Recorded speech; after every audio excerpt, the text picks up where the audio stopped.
Hey guys, welcome back to Mock Draft Madness, day 13 of doing a mock draft every single day until the NFL draft. I got a comment about doing a 2 or 3 round mock draft, so I'm thinking I'll probably do one this weekend. As always, if you don't know ball, want to know ball, be sure to subscribe, leave a like, let me know in the comments your favorite and least favorite pick from this mock draft. Also, leave trade suggestions, player suggestions to certain teams. We've got a lot of mock drafts to do, trying to make them interesting, got to try out a ton of scenarios. So I will try out the scenario that you leave as long as it is somewhat realistic and I can actually swing it and I don't look like an idiot. So here we're going to go, starting off with the Chicago Bears. We are going to go Caleb Williams. Now we have the Washington Commanders. I think they are going to go Jaden Daniels. And then leaving at number 3 for the New England Patriots is going to be Drake May. So then to the Cardinals, we have Marvin Harrison Jr. This is when the draft starts. Okay, at number 5 to the Los Angeles Chargers. What do you do? I don't think they're going to be going wide receiver here. They took a first-round wide receiver last year. They have retained Keenan Allen. They have retained Joey Bosa. They've retained Khalil Mack. I believe this is going to be a right tackle. Whether that is J.C. Latham or Talisa Fuaga, I think it is probably going to be Fuaga. So now we are at an interesting spot, right? Because they could trade back, and this is really the first entry point available for a team that wants to trade up for J.J. McCarthy. I think if you believe the Giants are going to take a quarterback, if J.J. McCarthy falls to them, you have to be under the guys that you're probably going to have to get to 5. Now, if it comes out that the Giants are probably not going to take a quarterback, you can probably hold off till about 7 or 8 because the Broncos and the Vikings, in my opinion, are going to be the teams that are going to attempt to trade up for J.J. McCarthy. Now, I think what I'm going to do here is because they need a right tackle, I am going to trade back. And the issue is it's going to be the Vikings or the Broncos almost every day here. I don't see a world where the Chargers actually pick at 5. The closer and closer we get to the draft, I just have a really firm belief they're probably going to trade back because it's a new GM and he comes from Baltimore, and Baltimore is really all about picks. So I think, with the way that we're setting up here, I think it is probably going to be the Vikings because they are really the most desperate, in my opinion. They've kind of held on to Kirk Cousins for a long time. And this is going to be their first swing. And, Justin Jefferson's extension is looming. So they kind of have to make a decision. I think I'm going to do a pick swap, 2nd this year, 1st next year, and a 3rd next year.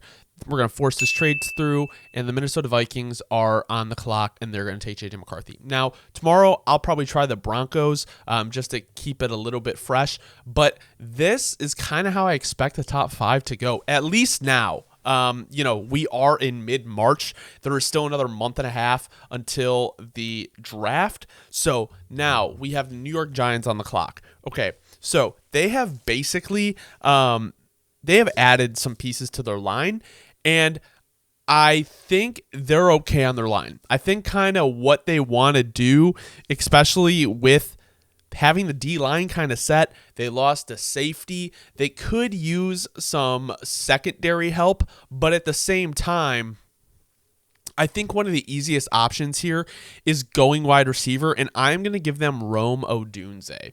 I know some teams have Odunze above Neighbors. Some teams have Neighbors above Marvin Harrison. Not many, but, with the way that Rome and Malik fall, I don't really know. But at the same time, I'm going to switch it up because I usually have Neighbors going first. I am personally a Neighbors guy. So now we are at number 7 with the Tennessee Titans. So the Titans are at a spot where they just signed Calvin Ridley. They have DeAndre Hopkins. They have Treylon Burks. They have Chig. And it makes all the sense in the world to go tackle here. And because there's not a team that's going to be trading up, I think the fact of the matter is they're going to take a left tackle. they're going to build through this line. They have Lloyd Cushenberry now. They have Peter Skronsky. They can add Joe Alt, and now that you have a very strong left side of your line. At number 8, we have the Atlanta Falcons. Now, the Broncos do really need a quarterback, and I don't think any team is going to be kind of hyped to get one in this range. I think with Bo Nix and Michael Penix kind of left on the board, they can kind of go anywhere in the first. And whether that's the Broncos wanting to trade back, it's very possible. But now we have the Atlanta Falcons, and I think the pick that makes the most sense here is going to be an edge rusher. We heard they were kind of in on Daniil Hunter a little bit on some of the edges in free agency. They didn't really get any. And with the Ritter trade today, where they got Rondale Moore, they now have Mooney, Moore, London, and then Pitts at tight end and Bijan Robinson. The offense is loaded. I don't necessarily see them taking a wide receiver here. So I think taking, a Dallas Turner or a Jared Verse makes a lot of sense. I am going to give them Jared Verse because they were high on him last year when he thought about coming out. Very well could be Dallas Turner. I just think it is the first probably edge rusher off the board if a team doesn't trade up. Now, we have the Chicago Bears on the board. I think Malik Neighbors makes a lot of sense for them. It's going to have to be wide receiver here or an edge. It's one of those two, and I think if one of the top 3 receivers is sitting here with the Chicago Bears, you cannot pass up on them. So I am going to go Malik Neighbors. At number 10, we have the New York Jets. So they basically just need a left tackle. With the way they have built their line, I believe it's going to be Morgan Moses on the right side, AVT at guard. They have Tippmann, and then they have another guard all ready to go. So that kind of just leaves left tackle. And I think Olu Fashanu is probably the best left tackle here on the board. Makes a lot of sense for them if they're going to be doing a lot of pass protection. He can get better in the run game, but overall, very good pass protector. Now, that leaves the Los Angeles Chargers in a perfect spot to take Talise Fuaga. And he is a right tackle. You got Rashawn Slater on the left side, and you have your 2 bookend young tackles for the foreseeable future. At number 12, I've had the Broncos go cornerback here, but I am going to make sure that they solidify their quarterback here in Bo Nix because they don't have a second-round pick, and you don't know if he's going to be there in the 3rd. I doubt he will. So Bo Nix to the Denver Broncos at 12. At number 13, that leaves the Las Vegas Raiders. So they lost Josh Jacobs. They have Jacoby Myers. They have Devontae Adams. They have Gardner Minshew and Aiden O'Connell. You could go right tackle here. The Raiders love to take swings. And they have Tyree Wilson. They have Christian Wilkins. They have, I believe it's Kuntz. They have Max Crosby. What they really need is a corner. So I'm going to go Quinyon Mitchell to the Raiders. I also see a world where they possibly go tackle as well, but I think the corner room is a little bit more desperate. So number 14, we have the New Orleans Saints.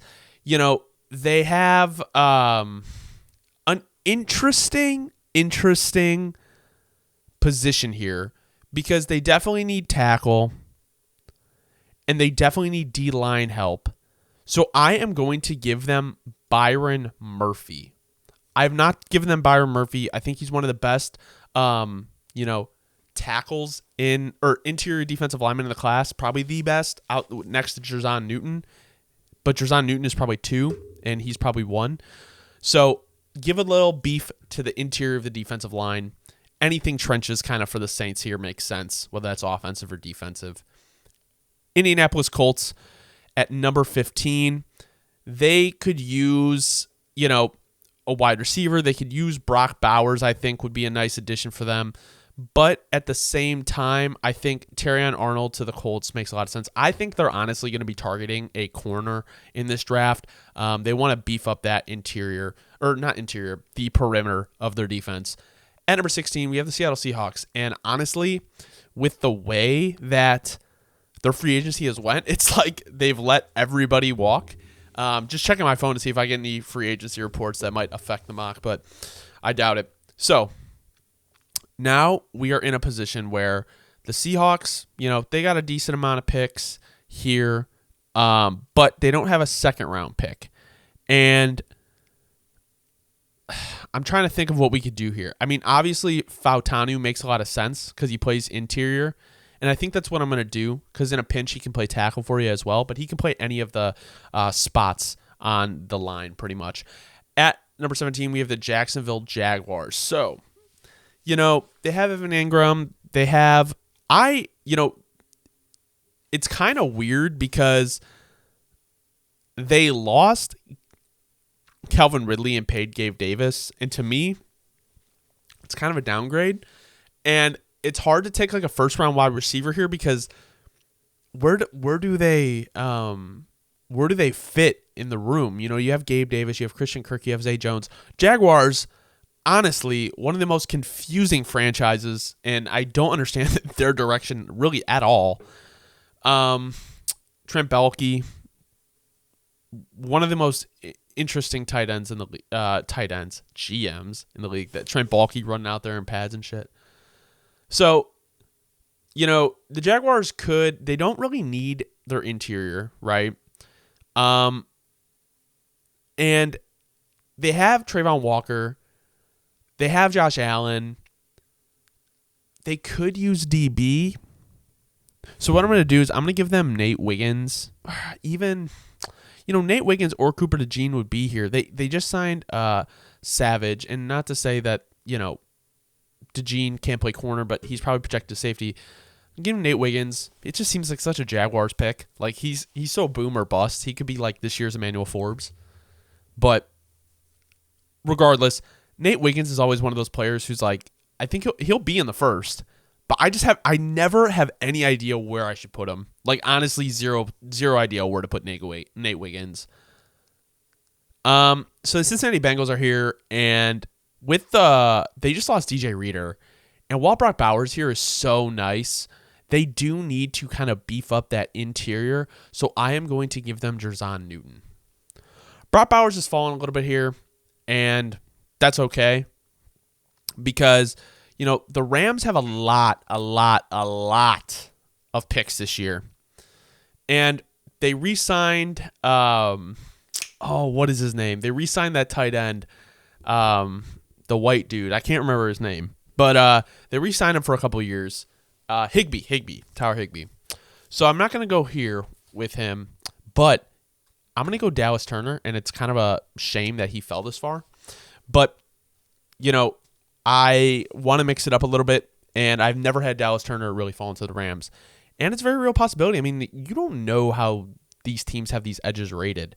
So now we are at 20 with the Pittsburgh Steelers. So I think they need center, and I'm going to give them Jackson Powers-Johnson because it just makes the most sense. At number 21, we have the Miami Dolphins. They could really use O-line help. I am going to give them Graham Barton. He can play the interior really anywhere, and he also played tackle in college. Cooper DeJean to the Eagles. Now we're sitting at an interesting spot. Okay, so we have the Houston Texans who beefed up their edges. You don't have really any of the interior guys here. And, maybe we go Brock Bowers to the Texans. Dalton Schultz, Brock Bowers, Nico Collins, Tank Dell, John Mechie, Noah Brown. Do I think Brock Bowers falls to 23? No. But if he does, and the Texans take him, you are giving an arsenal to CJ Stroud, and the future for them looks so bright. So now we're here, and I am going to make an interesting move. So what I am going to do is I am going to have the Kansas City Chiefs trade up with the Dallas Cowboys, and I think a late second gets this done. So I'm going to force this trade through, and I am going to have the Kansas City Chiefs taking J.C. Latham. They're going to secure one of their tackle spots, and the issue is, because I know they have Dwayne Brown, and I know they have Jawan Taylor. I believe Jawan Taylor played left tackle. I think that was the thing, is they moved him to left tackle. Or am I thinking he played on the right side? Anyway, Dwayne Brown is older and was kind of like a spot start for them. They need a more long-term thing here. And why I think Leatu Latu would be an interesting ad for them, they took Anadike Uzama last year, and J.C. Latham to the Kansas City Chiefs is a long-term solution and a high-floor tackle that they can take. At number 25, we are going to pair Tyler Nubin with Xavier McKinney and see what we get. At number 26, we have the Tampa Bay Buccaneers. They need interior. Zach Frazier works for them. They have kind of their tackles already. Mike Evans is there. Chris Godwin is there. You don't really want to invest in the wide receiver room.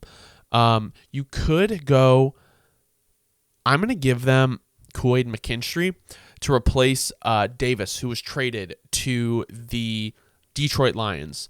So now we have the Arizona Cardinals at 27.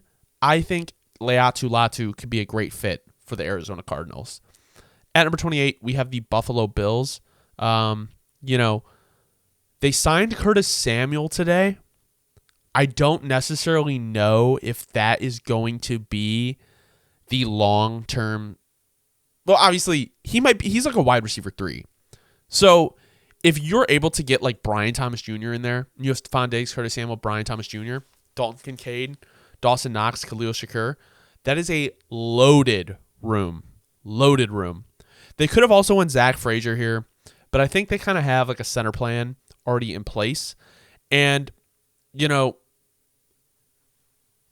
it's just like with the way that the Bills play, they want all their options. I think, honestly, like getting this and getting Curtis Samuel and moving on from Gabe Davis is such a good move. At number 29, we have the Detroit Lions. Now, they do need kind of an answer at guard. I think Zach Frazier is really more of a true center. Unless you kind of want to go with the Cam Jurgens route where you play him at guard and then when Ragnow is gone, you replace him. They did just sign DJ Reader. They kind of beefed up that O-line or D-line a lot. So I think I'm going to give them TJ Tampa, actually, to beef up their secondary even further. So now we have the Baltimore Ravens on the clock, and they really do need help on the D-line, or O-line, because they have Ronnie Stanley and Linderbaum, so I am going to give them Marius Mims to fill that other tackle spot. At number 31, we have the San Francisco 49ers. I think, you could go Mike Sandstro here. You could go Adonai Mitchell. You could go Ladd McConkey. I think, they brought back Juwan Jennings. I'm not fully convinced Debo is going to be on the 49ers at the start of next year. I think for the right price he can be had. I think they'd rather keep Ayuk. So I think Tyler Guyton makes a lot of sense to learn behind Trent Williams. And I know you eventually want to replace Colton McKivitz. So now we're sitting here with the Dallas Cowboys. And the easy choice here is Zach Frazier because Biadasz left in free agency, and so did Tyron Smith. And now you have, your center spot filled. You have Tyler Smith, and you're kind of rebuilding that line through some youth. So this has been Mock Draft Madness, Day 13. Thank you guys so much for watching. Let me know in the comments your favorite and least favorite pick from this mock draft. Also, trade suggestions. Leave a like. Hope you guys have a great rest of your night. This was fun, but I'm really excited to try some new trade suggestions and kind of mix up the draft a lot. I really like the mock I did yesterday, so go check that out. Like I said, daily. We are getting closer to the draft every day, and I'm getting so excited. Obviously, as a Bears fan, I'm very excited, but Poles needs to wake up. He's off like a bender at Taco Bell. I don't know what the fuck. This has been such a slow free agency, but I'm trying to be patient. So hope you guys have a great rest of your night. Thank you.